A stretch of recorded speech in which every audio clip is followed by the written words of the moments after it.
تشيكو مقابل هدف كوليبالي. تذليل الفارق من جانب فريق نابولي.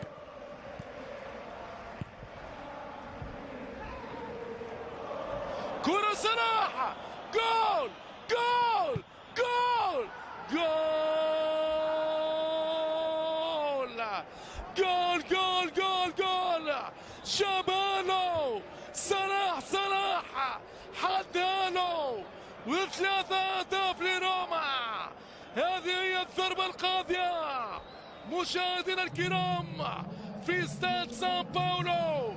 الفرعون المصري يسجل حضوره ويفرح جمهوره باليسار حدانو صلاح جابانو نجم الكرة المصرية بالسرعة القياسية واليسارية الذهبية وثلاثية عاصمية من فضلكم يا سادة.